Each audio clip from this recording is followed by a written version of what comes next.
प्रिय विद्यार्थी, इस वीडियो के अंदर हम class 10th lesson number 3 Bharat में राष्ट्रवाद सेकंड लेसन पेपर में नहीं आएगा। वो लेसन कटा हुआ है, इसीलिए उस लेसन के आप कॉपी में कुछ नहीं लिखेंगे। जो मैं बताऊंगा सिर्फ आपने उतना ही काम करना है। यहाँ पे हम सिर्फ संक्षिप्त परिचय विस्तार हिंट देख रहे हैं कि लेसन के अंदर हम किन किन चीज़ों के बारे में जानेंगे। संक्षिप्त परिचय किसी भी लेसन का इम्पोर्टेंट पार्ट होता है। उसके अंदर उसको पढ़ने से हमें पूरे लेसन का सार पता चल जाता है, उसके अंदर की एंट्री का पता चल जाता है कि क्या चीज़ है उस लेसन के अंदर, और बहुत इम्पोर्टेंट रहता है ये जानना भी। बात करें इसमें फर्स्ट पार्ट जो दे रखा है सत्याग्रह का विचार। 1915 में जब भारत जो महात्मा गांधी जी थे वो 1915 में 9 जनवरी 1915 में भारत लौटे थे दक्षिण अफ्रीका से। और दक्षिण अफ्रीका के अंदर भी उन्होंने कई स्थानों पे कई जगहों पे सत्याग्रह चलाया था, आंदोलन चलाया था, क्योंकि दक्षिण अफ्रीका में उनके साथ अभद्र व्यवहार किया गया था। उस समय दक्षिण अफ्रीका के अंदर काले गोरे का जो भेद था वो चला हुआ था ज़्यादा, जिसके कारण उनको रेल से भी ट्रेन से भी धक्का दे दिया गया था, कई बार 2 बार दिया गया था। और उसके कारण वो अपने अपमान का बदला लेने के लिए वो अपने नहीं, वो वहाँ पे और भी भारतीय थे, उनके साथ भी ऐसे ही अभद्र व्यवहार गलत व्यवहार किया जाता था, जिसके कारण उन्होंने उन लोगों को इकट्ठा करके वहाँ पे सत्याग्रह चलाया था। और भारत आए थे 9 जनवरी 1915 को, इसीलिए 9 जनवरी को भारत में प्रवासी दिवस बनाया जाता है। प्रवासी होते जो बाहर से आते हैं। अब बात की जाए रोलेट एक्ट 1914 में प्रथम विश्व शुरू हुआ था, 1918 में वो ख़त्म हो गया था। और भारतीयों ने अंग्रेज़ों के साथ बढ़ चढ़ कर भाग लिया था, अंग्रेज़ों का साथ दिया था। अंग्रेज़ों ने बोला था कि यदि हम युद्ध जीत जाते हैं तो आपकी सारी समस्याएं है करो है हम आपको आज़ाद कर देंगे, ऐसे लालच दिए गए थे, जिसके कारण उन्होंने बढ़ चढ़ कर भाग लिया। लेकिन जब युद्ध जीते तो उन्होंने ऐसा कुछ भी नहीं किया, वस्तुओं के दाम में दुगने कर दिए, लोगों पर अत्याचार करने लगे। और उनको डर हो गया कभी ये हमारे ऊपर कोई आक्रमण ना कर दे, कोई युद्ध ना कर दे, 1857 की क्रांति दोबारा ना कर दे।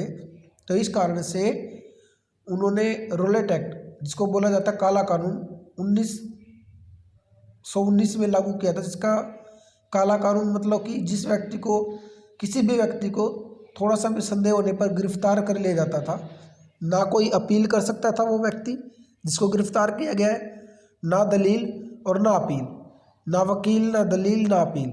इसलिए इसको काला कानून बोला गया था, क्योंकि आज अगर किसी व्यक्ति को गिरफ्तार कर लिया जाता है तो वो पूछ सकता है कि मेरे को किस कारण से पकड़ा गया है, क्यों गिरफ्तार किया गया है, रीज़न क्या है, क्या किया है मैंने। अपना वकील भी कर सकता है और अपील भी कर सकता है, लेकिन उस समय नहीं था, इसलिए इसको काला कानून बोला गया था। उसके बाद 19 जनवरी 1921 में ऐसा आंदोलन आरंभ हुआ था। आंदोलन का आरंभ शहरी मध्य वर्ग के लोगों के द्वारा हुआ था, और बाद में इसने सभी लोग शामिल हो गए थे, मजदूर किसान सब। और विदेशी सामानों का बहिष्कार। असहयोग का मतलब होता है असहयोग, अंग्रेजों का किसी प्रकार से सहयोग न देना, क्योंकि रोलेट एक्ट के बाद जलियांवाला बाग हत्याकांड हुआ, जिसमें बहुत सारे निहत्थे लोग मारे गए थे। उसके बाद अंग्रेजों के खिलाफ है महात्मा गांधी ने आंदोलन शुरू किया था कि अंग्रेजों का किसी प्रकार से सहयोग न दे, क्योंकि हम ही इनको लाने वाले हैं, हमारी वजह से आज ये गद्दी पे। यदि हम इनका साथ नहीं देंगे तो इनकी जो नींव है वो डगमगा जाएगी, इसलिए हर चीज़ की होली जलाई गई थी। ग्रामीण इलाकों में विद्रोह। ग्रामीण इलाकों में विद्रोह की बात करें तो शहरों में बढ़कर गाँव में भी आंदोलन फैल गया था। युद्ध के बाद देश के विभिन्न भागों में चले किसानों और आदिवासियों ने के संघर्ष आंदोलन के कारण बने थे, क्योंकि किसानों के ऊपर भी अत्याचार कर रहे थे अंग्रेज, इसी कारण से उन्होंने बढ़ चढ़ कर भाग लिया। सविनय अवज्ञा आंदोलन 1922 में, आपको पता है कि जो हमारा असहयोग आंदोलन था वो चौरी चौरा नामक घटना के कारण, जिसमें 22 पुलिसकर्मी मारे गए थे, उसके कारण उसको स्थगित कर दिया गया था, रोक दिया गया था। और उसके 8 वर्षों के बाद, मतलब कि 1922 में ख़त्म हुआ था, उसके 8 वर्षों के बाद है 1930 में सविनय अवज्ञा आंदोलन शुरू किया गया था महात्मा गांधी के द्वारा, जिसको नमक कानून के नाम से भी जाना जाता है, जिसको सविनय अवज्ञा के नाम से भी जाना जाता है। ठीक है। उसके बाद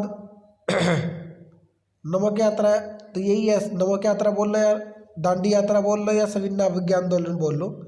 महात्मा गांधी ने अपने 78 अनुयायियों के साथ, जिनके ऊपर उनका विश्वास था, नमक यात्रा शुरू की, क्योंकि उस समय अंग्रेजों ने नमक के ऊपर कर लगा रखा था कि नमक सिर्फ अंग्रेजी बनाएंगे और उसको पैसों में बेचते थे। और महात्मा गांधी का मानना था कि नमक के ऊपर सभी व्यक्तियों का हक है, उनको मुफ्त में मिलना चाहिए, क्योंकि हर व्यक्ति भोजन में इसका यूज़ करता है, तो इसलिए इसके ऊपर किसी प्रकार का कर या टैक्स नहीं होना चाहिए। तो इसीलिए महात्मा गांधी ने अपने 78 अनुयायियों के साथ है साबरमती आश्रम से 240 किलोमीटर 240 मील 24 दिन तक चले थे वो। प्रत्येक दिन 10 मील चलते थे। दांडी नामक स्थान जो कि गुजरात में ही है, समुंदर के किनारे, वहाँ पे जाके नमक कानून तोड़ा। नमक कानून क्यों तोड़ा? कानून तोड़ने का मतलब ये है कि उस समय सिर्फ नमक बनाने का अधिकार अंग्रेजों के पास था, अगर कोई और व्यक्ति बनाता तो वो कानून तोड़ता। तो महात्मा गांधी ने ऐसा ही किया था। 12 मार्च 1930 को शुरू हुआ था और 6 अप्रैल 1930 को समुद्र के किनारे नमक तोड़ के इसका समापन किया गया था। तो आप देख सकते हैं 24 दिन चला था ये, 12 मार्च से 6 अप्रैल तक, और बड़ी संख्या में लोग इसमें इकट्ठा हुए थे। सविनय अवज्ञा आंदोलन की बहुत सारी सीमाएं थी, इसमें सीमाओं के बारे में बात की गई है। भारत के कुछ मुस्लिम संगठनों ने सविनय अवज्ञा आंदोलन का विशेष समर्थन नहीं दिया, क्योंकि मेन कारण ऐसे आंदोलन भी था, क्योंकि सभी लोग बोल रहे थे कि आप इसको आंदोलन को ख़त्म मत करो, बहुत बड़ा आंदोलन नहीं है, जितनी संख्या में लोग ऐसे आंदोलन में जुड़े हुए हैं आगे कोई नहीं जुड़ेगा। लेकिन महात्मा गांधी ने बोल रखा था कि मेरे किसी भी आंदोलन के अंदर हिंसा नहीं होनी चाहिए, मारपीट नहीं होनी चाहिए। लेकिन उसमें 22 कर्मी मारे गए थे, जिसके कारण उनके दिल को बड़ी ठेस पहुंची थी और उन्हें ऐसे आंदोलन को वापस लेने का काम किया था। वापिस बहुत सारे नेता मना कर रहे थे कि नहीं वापस नहीं लिया जाएगा, इसलिए वो आमरण अनशन पर बैठ गए थे, मैं ना खाना खाऊंगा ना भोजन खाऊंगा। इसी कारण से उसके कई दिनों के बाद उनकी तबीयत खराब होने लगी, जिसके कारण ऐसे आंदोलन को स्थगित कर दिया गया, रोक दिया गया था। उसके बाद है सामूहिक अपनेपन का भाव। बात करें तो जो 20वीं शताब्दी के विकास के साथ भारत की पहचान भी भारत माता की छवि के रूप में लेने लगी थी, क्योंकि भारत माता की तस्वीरें भारत को, जैसे जर्मेनिया के बारे में बात करेंगे, ये कुछ तस्वीरें थी जो किसी देश का नेतृत्व करती थी। जैसे भारत माता की तस्वीर आप देखते हो भारत के नक्शे के अंदर, जो भारत माता की तस्वीर छापी गई है वो वास्तव में है नहीं है, वो एक काल्पनिक है, लेकिन उन तस्वीरों को देखकर हमारे दिलों में, हमारे मन में एक देश प्रेम की भावना, देश से प्यार करने की भावना है, अपनी राष्ट्र भावना है, उसको उत्पन्न होती है, वो पनपती है इन चीज़ों से। जैसे राष्ट्रीय गान हो गया, राष्ट्रीय गीत हो गया, हमारे फौजियों की बातें, ये सारी ये हमें एक करने के लिए आती है। ये बातें जो है, ये तस्वीरें वगैरह है, ये काल्पनिक है, जो लोगों में एकता और राष्ट्र भावना, देश के लोगों को एकजुट करने के लिए इन चीज़ों का यूज किया जाता है। ये चीज़ें थी। 1870 के दशक में वंदे मातरम गीत, ये भी राष्ट्र भावना के लिए ही था। स्वदेशी आंदोलन में तिरंगे झंडे का प्रयोग किया गया। आप देखते हो तिरंगे झंडे का अपमान हम नहीं करते हैं, वास्तव में है क्या, एक कपड़ा है, लेकिन ये कपड़ा नहीं है, ये हमारी पहचान है, हमारे देश की पहचान है, हमारा, इसके लिए हम मर कट सकते हैं, मतलब कि हमारे देश की एक रक्षा की पहचान है, इसीलिए हम इसकी इतनी इज्जत करते हैं, प्रेम करते हैं बहुत ज़्यादा। हम किसी भी हालत में नहीं चाहते कि हमारा जो तिरंगा झंडा वो पाँव में मिले हमें, ठीक है। उसके बाद 1921 में गांधी जी के द्वारा स्वराज का झंडा तैयार किया गया था, और बहुत सारे तरीके थे, बहुत सारे और भी वस्तुएं थी जिन्होंने राष्ट्रीय आंदोलन, राष्ट्रीय भावना, एकता की भावना, देश प्रेम की भावना का विकास किया और उसमें योगदान दिया था। तो ये कुछ संक्षिप्त परिचय था इस लेसन का। तो जो मैंने समझाने की कोशिश किया है, आपको समझ में आ गया होगा कि क्या चीज़ इस लेसन के अंदर हम पढ़ेंगे, क्या जानेंगे। तो इसलिए आप इसको सफाई से, कुछ पॉइंट आपने उतारने तो उतार लेना, बट क्वेश्चन आप ज़रूर उतार लेना। जो क्वेश्चन अब नेक्स्ट वीडियो के अंदर आएगा उसको सफाई से। जय हिंद, जय भारत।